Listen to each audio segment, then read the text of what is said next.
if you can get to one of these encampments, go there, film it, spread the word.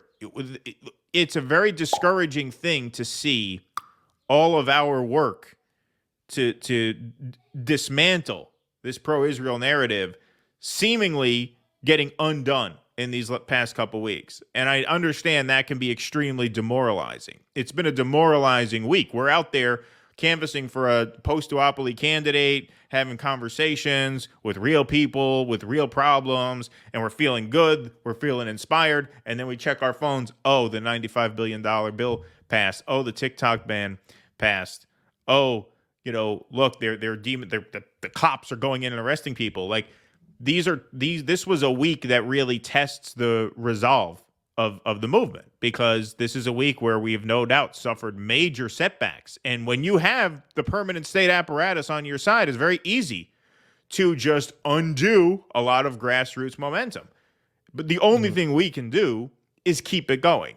And so if you can get to one of these protests, get to one of these protests. But if you can't get to one of these protests, it is equally important that you share videos like the one we're about to share with you now, which is of, go ahead.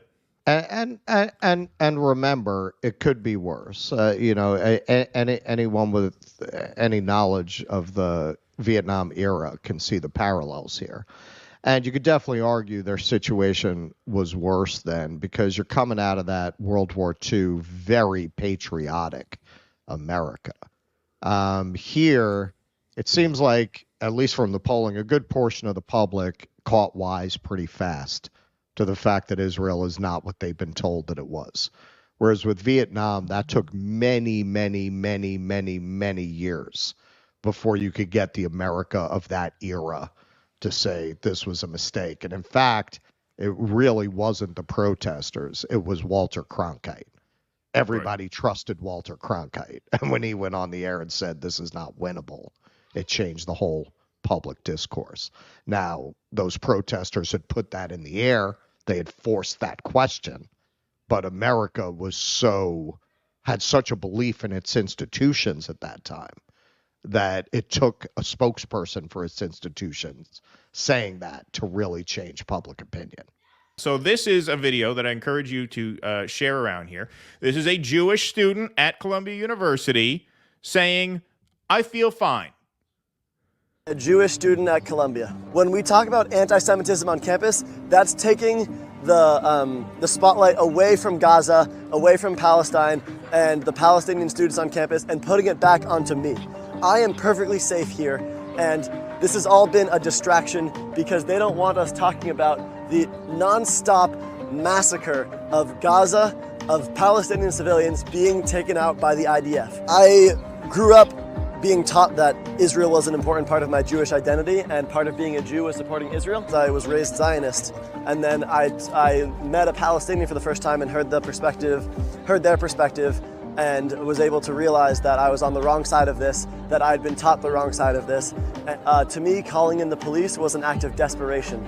They know where the students stand. They saw the students come together to support their suspended and arrested friends. We see that other universities are following in our footsteps, and we welcome them. We just want to make sure that they do it in solidarity with Gaza and with Palestine, and that the focus is not on us. But we hope that this can be an important step in the liberation of Palestine and an end to the occupation and an end to the genocide. I love that kid, man. Yeah. So what do you think? Good for him. Good for him. So, folks, what do you think? You think that video is going to get airtime on CNN this week, on MSNBC this week, or you think the Netanyahu video is going to get airtime? You think they'll show that video or a video like it in response to Netanyahu's libelous accusations, ironically, to use that word, to borrow that word?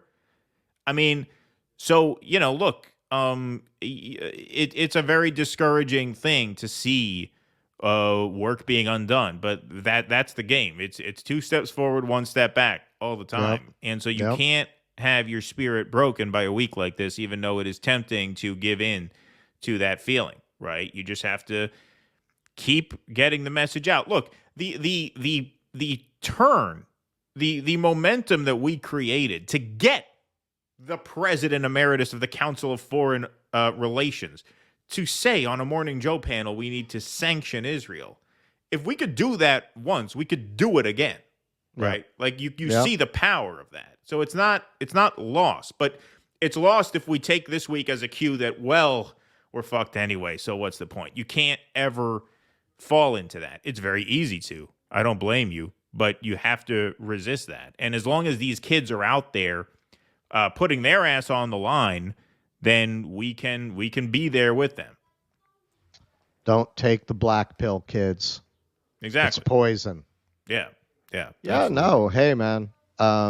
We are not here. I've said this before. Like, really, if we're just going to shit talk, I'd rather have one of those, like, Disney channels. Yeah, I would rather do that. Right. Yeah. I would rather do that. Like, oh, you see what they just did with Phase 5? I would do that, man. It's less stressful.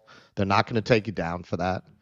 Right? You're not going to have maniacs trolling you as hard. Although some but not as hard. Some people get in their feelings about that shit. But yeah, it's not as serious. The stakes aren't as high. You don't have to worry you're going to get fucking garroted on the way to the bodega by a Mossad agent. Yeah, right. These things don't come up. You're going to meet with an accident. Yeah, right, exactly. So yeah, no. I mean, it has to have some real world component. Like, this is where we discuss theory and ideas and solidarity, where we build solidarity and support each other in this, terrible fight against enormously powerful forces. But part of that is this, man, out on the street. There's no substitute for that.